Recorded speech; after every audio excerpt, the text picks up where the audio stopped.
On January 1st, 2011, Sidney Crosby's NHL career would change forever. Up to that point, Crosby was king of the world. He had scoring championships, he had MVPs, he had a Stanley Cup, and a golden goal to win his country a gold medal on home soil. And at this point, if somebody didn't think Sid was the best player in the world, you'd ask them where they got the good stuff from. It was pretty much unanimous, and he was the biggest star in hockey. No offense to Alex Ovechkin, who was a close second. And he was only 23 years old, hadn't even really fully entered his prime yet, was about to do that. Could you imagine? These next few years for Crosby are going to be incredible. And what does he do to start the 2010-11 season? He goes on a 25-game point streak that literally makes national and international news. And the funniest part about that point streak is it was stopped by Rick DiPietro. But then going back to January 1st, 2011, which was supposed to be this awesome winter classic in Pittsburgh, Crosby versus Ovechkin, what a matchup, grab your popcorn.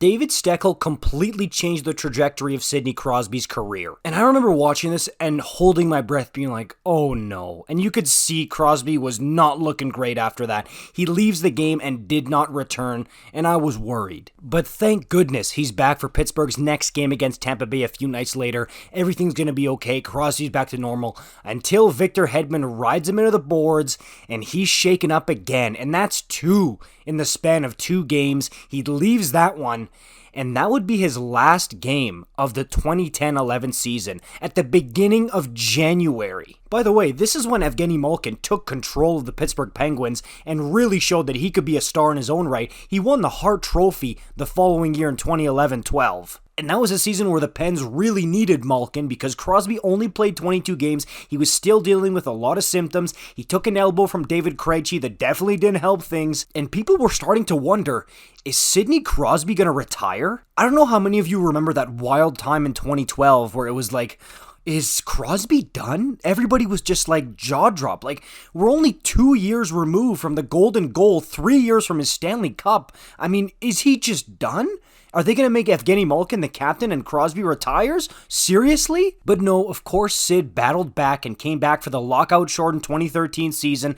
But again, in March, he took a bad puck to the mouth that broke his jaw, and he was out until the playoffs. He came back. Everybody knows this famous game against the New York Islanders, Game 2.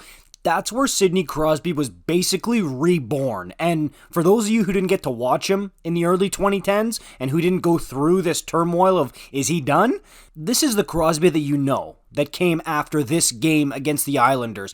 Not the one from the late 2000s who was scoring from his knees and flying around on his back and going on historic 25-game point streaks and having a pretty funny short temper. And it's honestly so tragic because I'm watching McDavid here in this past 3-4 years where he's become even more of an alien than he was before. He's dominated the entire league.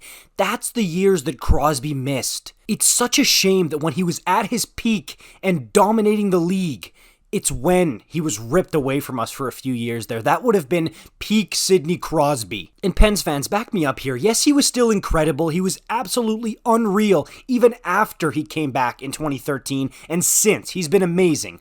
But after January 1st, 2011, it wasn't the same Sidney Crosby. It wasn't the same guy who was on the back of everybody's shirt, Crosby mania, across the entire country. Like, I remember when he would come to Calgary, it would only be once a year. It would feel like the Beatles were in town, man. It was such a grand event. It was unbelievable. Oh my gosh, Sidney Crosby's in the same city as me. And I know a lot of people are going to say, I still feel that way about him. And yes, it's true, we do appreciate and respect him because he's one of the greats, but it's not the same, man. If you live through Crosby mania, you know what I'm talking about. It was just different. And I'm going to end off by showing you guys this tweet, which was the inspiration for this video. A tweet from Guru. In the span of basically 3 years, from November 2010 to March 2013, Crosby only played 82 games, and in those 82 games, he had a ridiculous 140 points. If that doesn't encapsulate how much we were robbed of Crosby's peak prime years, I don't know what does. Let me know your favorite Crosby memory in the comments down below. I'll see you in the next one. Subscribe if you're new. See ya.